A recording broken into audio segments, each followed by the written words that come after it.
नमस्कार, मैं हूं आपके साथ अंकिता पाल। बुलेटिन की शुरुआत करते हैं। राजस्थान विधानसभा के अध्यक्ष वासुदेव देवनानी ने नगर निगम को निर्देश दिए हैं कि 15 दिन में शहर में संचालित सभी होटल और गेस्ट हाउस का सर्वे करके उनकी सूची तैयार कर लें।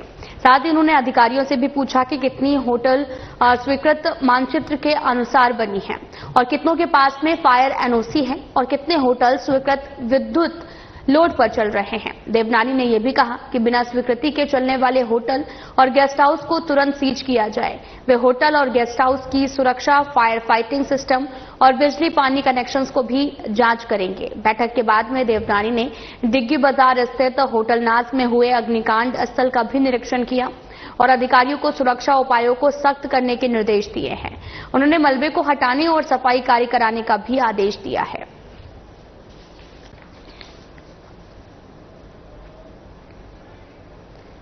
आपको बताते चलें कि राजस्थान विधानसभा के अध्यक्ष वासुदेव देवनानी ने नगर निगम को निर्देश दिया है कि 15 दिन में शहर में संचालित सभी होटल और गेस्ट हाउस का सर्वे कर एक सूची को तैयार किया जाए। और साथ ही उन्होंने ये भी कहा कि अधिकांश जितने भी संचालित सभी होटल्स हैं जो उन्हें गेस्ट हाउस का सर्वे कर सूची तैयार करके भेजें।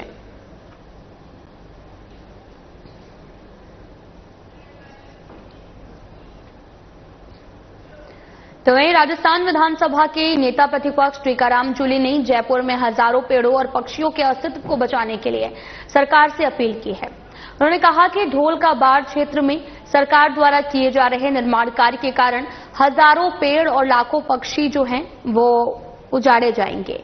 जूली ने कांग्रेस अध्यक्ष गोविंद सिंह डोटासरा और अन्य नेताओं के साथ मिलकर इस मुद्दे पर आंदोलन कर रहे पर्यावरण प्रेमियों का समर्थन किया है। डोटासरा ने यह भी बताया कि टोक रोड स्थित 40 हेक्टेयर क्षेत्र में 2500 पेड़ और 80 प्रजातियों के पक्षी रहते हैं जिन्हें सरकार नष्ट करना चाहती है। जूली ने सरकार से बायोडायवर्सिटी पार्क बनाने की मांग की है जिससे पर्यावरण और पशु पक्षियों का संरक्षण हो सके। उन्होंने कहा कि जयपुर में ग्रीन एरिया की कमी है और सरकार को इसे बचाने के लिए कदम उठाने चाहिए।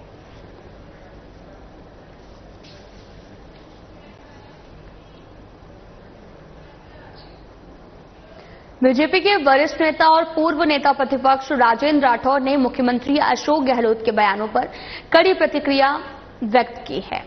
राठौर ने कहा कि गहलोत बाड़ाबंदी और प्रशिक्षण में अंतर नहीं समझ पा रहे हैं।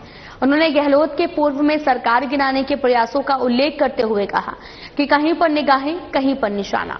राठौर ने बीजेपी के प्रशिक्षण प्रकोष्ठ की सराहना की और कहा कि बीजेपी में प्रशिक्षण एक सतत प्रक्रिया है जबकि कांग्रेस में बाड़ाबंदी होती है।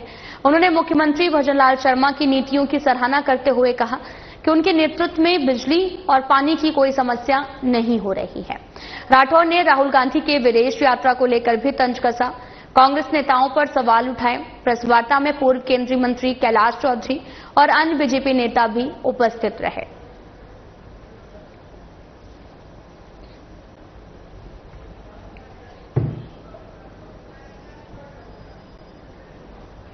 देश भर में 54 साल बाद में आयोजित होने जा रही नागरिक सुरक्षा की राष्ट्रीय मॉक ड्रिल को लेकर बीकानेर प्रशासन सतर्क मोड पर है।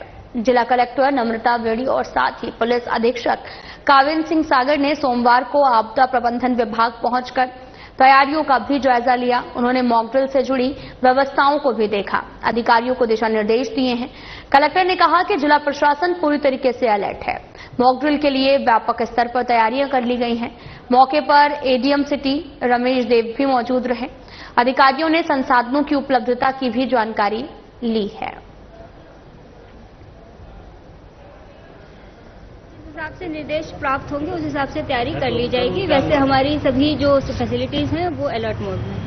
मैडम, कितने सायरन हैं, किस तरह से क्या कुछ निर्देश आए हैं, अब आगे की क्या रूपरेखा रहने वाली है? हमारे पास सिविल डिफेंस का जो भी इक्विपमेंट था वो सारा हमारे पास प्रॉपर है। पुलिस के पास जो इक्विपमेंट होते हैं वो भी प्रॉपर है। आगे जो भी निर्देश हमें सरकार से मिलेंगे उस हिसाब से तैयारी करेंगे। प्रदेश में चेक किए जा रहे हैं इक्विपमेंट्स वगैरह, तो क्या यहाँ पे भी चेक वगैरह किए जा रहे हैं? नहीं, हमारा स्टॉक ऑलरेडी जो ओआईसी हैं वो देख रहे थे और हमने भी उसका पूरा स्टॉक ले लिया। बॉर्डर की क्या स्थिति है? बॉर्डर पे कोई मॉक ड्रिल होने की चांसेस है क्या? गाँव खाली कराया जाएगा? इस संबंध में मेरे पास कोई सूचना नहीं।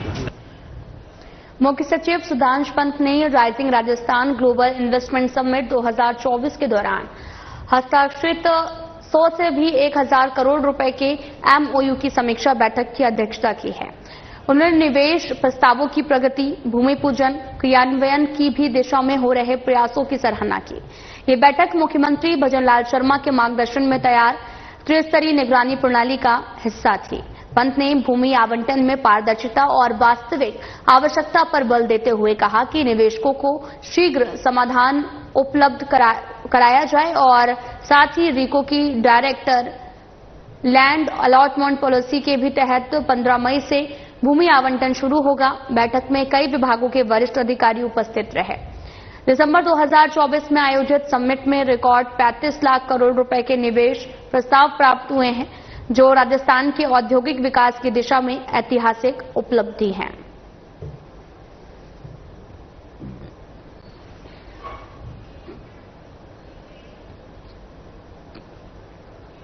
खबर हनुमानगढ़ से है, जहां पर कई विभागीय योजनाओं की प्रगति को लेकर जिला कलेक्टर कानाराम की अध्यक्षता में समीक्षा बैठक आयोजित हुई है। बैठक में उन्होंने सभी विभागीय अधिकारियों को निर्देश दिए हैं, शिकायतों का समयबद्ध निस्तारण सुनिश्चित करें, गंभीर समस्याओं को प्राथमिकता के आधार पर हल किया जाए। जिला कलेक्टर ने पीएचईडी विभाग को निर्देशित किया है, कंट्रोल रूम को नियमित रूप से सक्रिय रखा जाए, गंदी पानी की भी आपूर्ति, पेयजल संकट और आपूर्ति बाधित होने जैसे मामलों में त्वरित कार्रवाई की जाए। ऊर्जा विभाग को पोल टूटने की घटनाओं का विश्लेषण कर रिपोर्ट तैयार करने और समाधान के लिए उपयुक्त मैकेनिज्म तैयार कर प्रस्ताव भेजने के निर्देश दिए। जिला कलेक्टर ने आने वाले दिनों में संभावित भीषण गर्मी, आंधी तूफान को देखते हुए डिस्काम को भी अतिरिक्त टीमें तैनात रखने और सतर्कता बरतने के भी निर्देश दिए हैं। डिस्काम के एसई रिजपाल चारण ने बताया कि प्रधानमंत्री सूर्य घर मुफ्त बिजली योजना के तहत फरवरी 2024 से अब तक जिले में 1798 सोलर पैनल स्थापित किए जा चुके हैं। इसमें सर्वाधिक 3 किलोवाट के 862 और 5 किलोवाट के 551 सोलर स्थापित हैं। साथ ही ट्रिपिंग की घटनाओं की भी नियमित मॉनिटरिंग की जाए। कलेक्टर ने सभी अस्पतालों, निजी विद्यालयों और सरकारी दफ्तरों के रिकॉर्ड रूम में फायर सेफ्टी सिस्टम दुरुस्त करने और उचित सुरक्षा इंतजाम करने के निर्देश दिए हैं। पराली के उचित प्रबंधन के लिए सब्सिडी आधारित उपकरणों की मांग, लक्ष्य निर्धारण और को लेकर जो है वो जयपुर मुख्यालय को पत्र लिखने के निर्देश दिए हैं। नेचुरल फार्मिंग और मार्केटिंग को लेकर भी संबंधित विभागों को आवश्यक दिशा निर्देश जारी किए गए। कृषि विपणन उपनिर्देशक देवीलाल कालवा ने बताया कि जिले में अब तक 4.63 लाख मीट्रिक टन गेहूं की सरकारी समर्थन मूल्य पर खरीद की जा चुकी है। इसके अतिरिक्त हरियालों राजस्थान को लेकर निर्देश दिए गए हैं।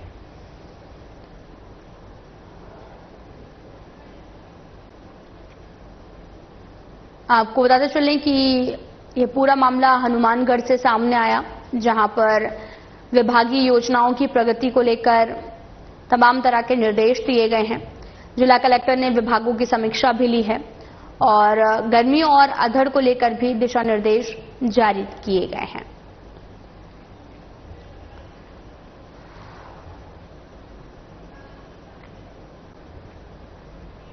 मुख्यमंत्री भजनलाल शर्मा के नेतृत्व में राज्य सरकार किसानों को आर्थिक रूप से सशक्त बनाने के लिए प्रतिबद्ध है। इसी दिशा में बीकानेर जिले के पेमासर गांव के युवा कृषक शिवकरण कुकड़ा ने भी कृषि नवाचार अपनाकर खजूर बगीचा स्थापित कर अपनी आमदनी दोगुनी कर ली है। पहले पारंपरिक खेती करने वाले शिवकरण ने कृषि उद्यान विभाग से संपर्क कर टिश्यू कल्चर किस्मों बरही और खुनैजी मेडलूस के 400 पौधों का बगीचा 10 बीघा में लगाया है। ड्रिप सिंचाई और वैज्ञानिक सलाह से प्रति पौधा 60 से 70 किलो उपज प्राप्त कर रहे और खजूर फल की दिल्ली, पंजाब और गुजरात तक आपूर्ति हो रही है। उन्हें सालाना 18 से 20 लाख रुपए की अतिरिक्त आमदनी हो रही है। उनकी सफलता के लिए उन्हें सर्वश्रेष्ठ किसान पुरस्कार से भी नवाजा गया है। उद्यान विभाग 75% तक अनुदान उपलब्ध करवा रहा है, जिससे अन्य किसान भी प्रेरित हो सकते हैं। ये समृद्ध किसान खुशहाल राजस्थान की दिशा में बड़ा कदम है।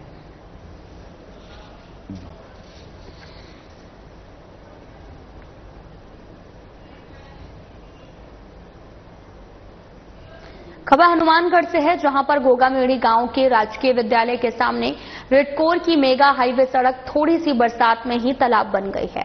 रेडकोर की ये सड़क जगह जगह से खंडहर में तब्दील हो गई है और इसमें गहरे गड्ढे भी बने हुए हैं, जो बरसात के समय में तालाब का रूप धारण कर लेते हैं। सड़क पर गहरे गड्ढों में पानी भरा होने के चलते वाहन चालकों को इसकी गहराई का पता नहीं चल पाता है, जिसके चलते वाहन चालक गहरे गड्ढे में गिरकर चोटिल हो रहे हैं। ये रेडकोर की सड़क जगह जगह से टूटी हुई होने के कारण कई बार वाहन चालकों के लिए दुर्घटना का सबब भी बन गई है। यहां आए दिन बड़ी दुर्घटनाएं घटित होती रहती हैं। गोगामेड़ी के जागरूक लोगों का भी कहना है कि रेडकोर सड़क जगह जगह से टूटी हुई होने के बाद में अवैध टोल भी वसूली कर रहा है, लेकिन इस टूटी हुई सड़क की ओर कोई भी ध्यान नहीं दे रहा।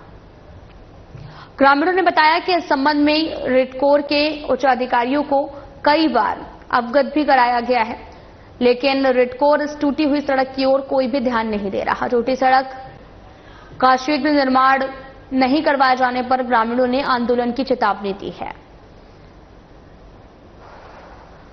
पिछले 2-2.5-3 साल से ऐसी पड़ी है, बार बार रेडकोर को बताया गया है, इसकी जानकारी दी गई है, आते हैं लिपापोती करके चले जाते हैं, कोई सुनने वाला नहीं है।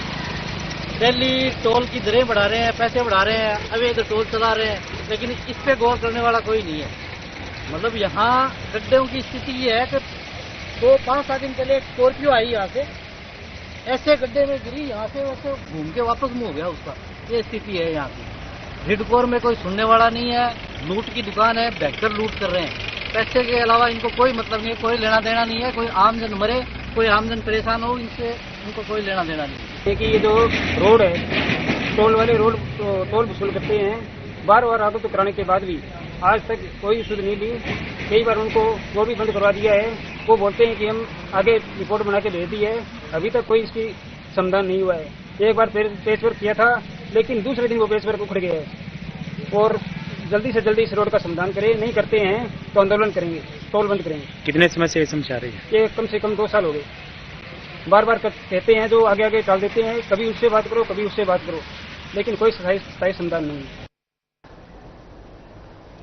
जयपुर विकास प्राधिकरण ने गोकुलपुरा रमेशनगर स्थित भूखंड संख्या B48 पर साइट प्लान के विपरीत व्यावसायिक प्रयोजन से किए गए अवैध निर्माण पर सख्त कार्रवाई करते हुए भवन को सील कर दिया है। महानिरीक्षक पुलिस कैलाश चंद्र बिश्नोई ने बताया कि निर्माणकर्ता द्वारा बेसमेंट से 4th मंजिल तक अवैध निर्माण किया गया था, जिस पर धारा 32 और 33 के तहत पहले ही नोटिस जारी कर निर्माण हटाने का आदेश दिया गया था। आदेश की अवहेलना पर धारा 34 के तहत में कार्रवाई करते हुए 5 मई को प्रविष्ट द्वारों को ईंट की दीवार बनवाकर और साथ ही शटर पर ताला और सील चिपकाकर वाहन को सील किया गया है। ये कार्रवाई मुख्य नियंत्रक प्रवर्तन आदर्श चौधरी के निर्देशन में प्रवर्तन अधिकारी, राजस्व और तकनीकी स्टाफ, इंजीनियरिंग शाखा, सुरक्षा दल की मौजूदगी में संपन्न की गई है।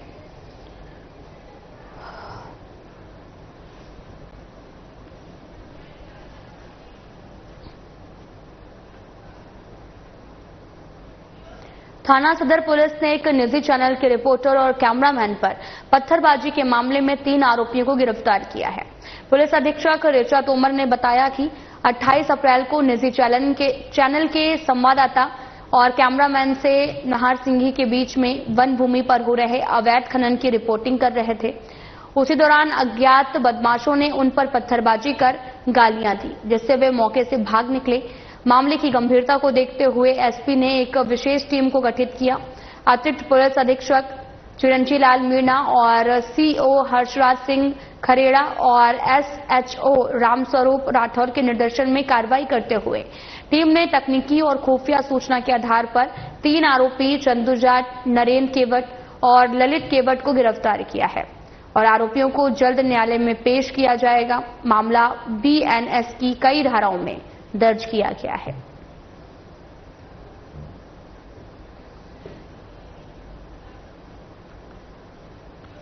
राजस्थान पुलिस उप निरीक्षक भर्ती 2021 की रद्द करने की मांग को लेकर शहीद स्मारक पर नागौर सांसद और आरएलपी अध्यक्ष हनुमान बेनीवाल का धरना सोमवार को 10वें दिन भी जारी रहा।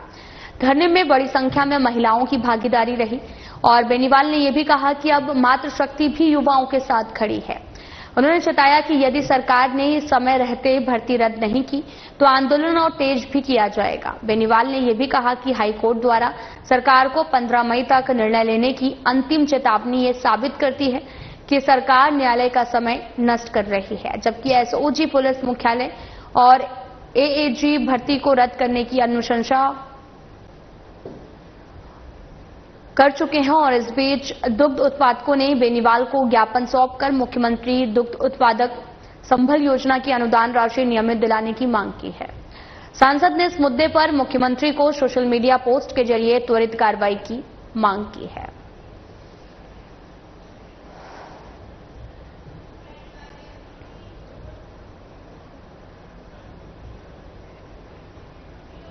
टोंक में कलेक्टर निवास पर जिला कलेक्टर और जिला प्रमुख ने पक्षियों के लिए लगाए गए परिंदे श्री दादू पर्यावरण संस्थान की ओर से चलाए जा रहे हैं और निःशुल्क परिंदा वितरण अभियान के तहत जिला कलेक्टर निवास पर कलेक्टर डॉक्टर सौम्या झा और जिला प्रमुख सरोज बंसल की ओर से पक्षियों की प्यास बुझाने के उद्देश्य से परिंदे लगाए गए हैं। और परिंदा कार्यक्रम प्रभारी महावीर मीना ने बताया कि प्रतिवर्ष संस्थान की ओर से 5 से 7 हजार परिंदों का निःशुल्क वितरण किया जाता है, जिससे ग्रीष्म ऋतु में पक्षी अपनी प्यास बुझा सकते हैं।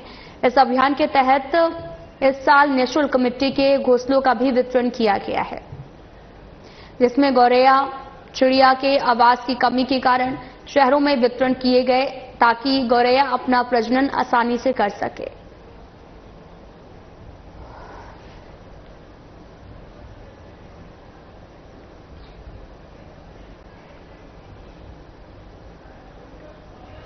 समरावता गांव में मतदान केंद्र परिसर में हुए थप्पड़ कांड, आगजनी, हिंसा, उपद्रव के मामले में आरोपी नरेश मीणा की टोंक SC/ST कोर्ट में पेशी हुई है। बूंदी जेल से नरेश मीणा को पुलिस ने कड़ी सुरक्षा व्यवस्था के बीच में कोर्ट पहुंचाया। मामले को लेकर नगरपोट थाने में दर्ज FIR नंबर 166/24 और 167/24 के तहत में कोर्ट में चार्ज पर बहस होनी है। नरेश मीणा की तरफ से सुप्रीम कोर्ट के अधिवक्ता फतेहराम मीणा ने पैरवी की है। सुरक्षा को लेकर कोर्ट परिसर उसके आसपास भारी पुलिस बल तैनात किया गया है। हिंसा के बाद से यह मामला लगातार चर्चा में है। नरेश मीणा की हर पेशी को लेकर समर्थकों में काफी ज्यादा उत्साह देखने को मिल रहा है। प्रशासन ने किसी भी स्थिति से निपटने के लिए कोर्ट के बाहर विशेष सुरक्षा बंदोबस्त किए हैं।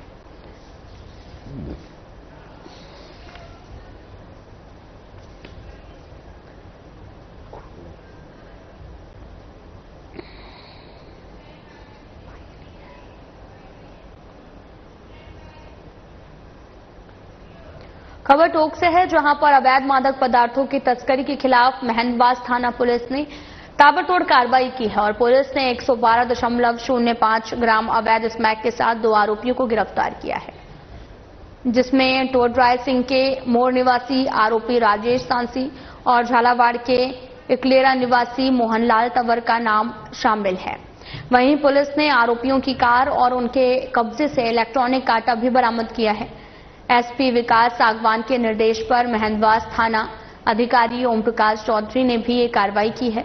वहीं जब्त की गई स्मैक की बाजार में कीमत करीब 24 लाख रुपए बताई जा रही। फिलहाल पुलिस पूरे मामले की जांच पड़ताल में जुटी हुई है।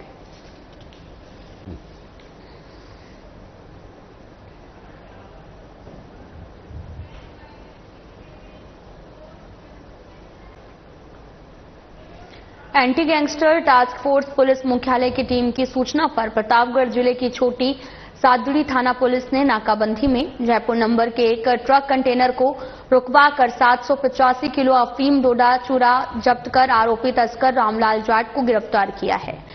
जब्त मादक पदार्थ की कीमत करीब 1 करोड़ 18 लाख रुपए आकी गई है। AGTF ADG दिनेश MN की ओर से मादक पदार्थ तस्करों, विशेषकर मध्य प्रदेश के सीमावर्ती जिलों के तस्करों को भी चिन्हित कर उन पर विशेष निगरानी रखकर कार्रवाई के निर्देश दिए गए हैं। इसी क्रम में पुलिस टीम को भी ये सफलता हाथ लगी है और बताया यह भी जा रहा है कि आरोपी कुख्यात तस्कर कमल राणा गैंग से जुड़ा हुआ है। फिलहाल पुलिस आगे की जांच में जुटी है।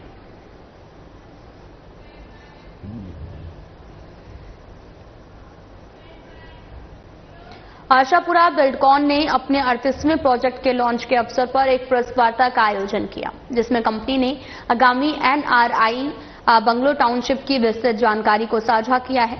और निदेशक हर्षवर्धन सिंह उचियारड़ा ने भी बताया कि यह टाउनशिप प्रथम चरण में लगभग 150 बीघा भूमि पर विकसित की जा रही है, जिसमें कुल 600 से आधुनिक विला शामिल होंगे। और ये प्रोजेक्ट विशेष रूप से एनआरआई समुदाय को ध्यान में रखते हुए डिजाइन किया गया है। इसमें आधुनिक जीवन शैली की सभी प्रमुख सुविधाएं उपलब्ध कराई जाएंगी।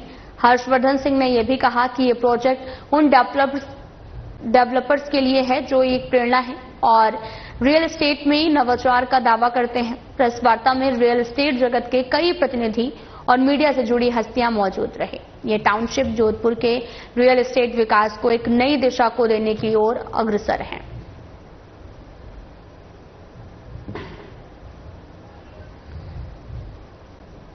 सबसे पहले तो आशापुरा माता जी के मंदिर की नींव स्थापना हम कर रहे हैं कल तक 3 मई को शाम को 4:30 बजे से ये प्रोग्राम स्टार्ट रहेगा। तो सबसे पहले तो मंदिर की नींव स्थापना है, उसके बाद एक छोटा सा सुंदरकांड का कार्यक्रम है, उसके बाद जो एनआरआई हमारा फर्स्ट फेज है, जो 650 से ज्यादा यूनिट्स हैं और जिसमें 200 से ज्यादा बंगले बन के तैयार हैं, उसका हैंडओवर का पूरा प्रोग्राम। सर, ये प्रोजेक्ट पूरा का पूरा यूरोपियन आर्किटेक्चरल थीम पे पूरा का पूरा प्रोजेक्ट बना हुआ है।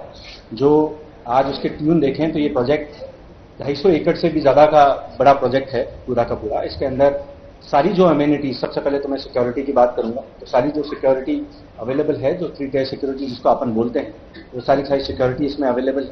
उसके अलावा 70,000 स्क्वायर फीट से ज्यादा का पूरा इसके अंदर क्लब हाउस है, जिसके अंदर सारे आउटडोर गेम्स, चाहे बैडमिंटन हो, चाहे स्क्वॉश कोर्ट हो, चाहे लॉन टेनिस हो, और जो इंडोर की अगर मैं बात करूं तो gymnasium, sauna bar, swimming pool, everything which you wish about, skating rings, amphitheatre, सारी की सारी सुविधाएं इसके अंदर उपलब्ध है।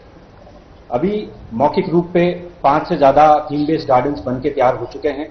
5 और जो सेकंड फेज के अंदर आएंगे, तो 5 और, तो टोटल पूरे प्रोजेक्ट के अंदर 10 से ज्यादा थीम बेस्ड गार्डन्स हैं अलग अलग, जो पूरी सोसाइटी को हम लोग उपलब्ध करवाने जा रहे हैं। सारे विलास जो हैं वो आपको 138 गज से लेके 600 गज तक के सारे आपको विलास मिल जाएंगे, कर जाएंगे।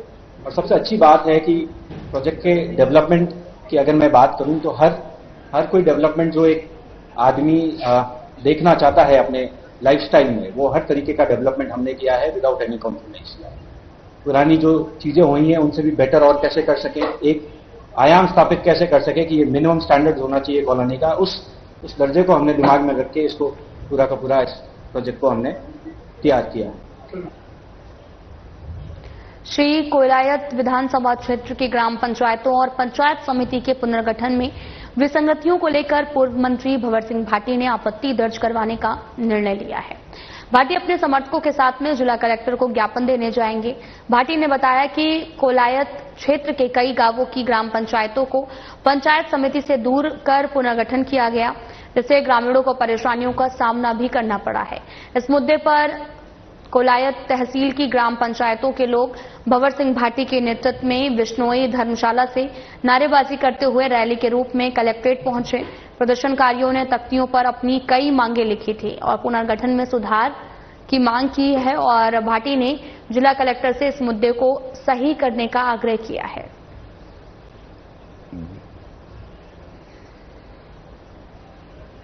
राजस्थान सरकार के एक आदेश के द्वारा प्रदेश में नई पंचायतें, पंचायत समितियां और जिला परिषदें बनाए जाने की अभी प्रक्रिया चल रही है। दिनांक 7 अप्रैल 2025 को इसी क्रम में जिला कलेक्टर बीकानेर के द्वारा बीकानेर की पंचायतों, नई पंचायतों, पंचायत समितियों की फिलहाल वीडियो में इतना ही। नमस्कार।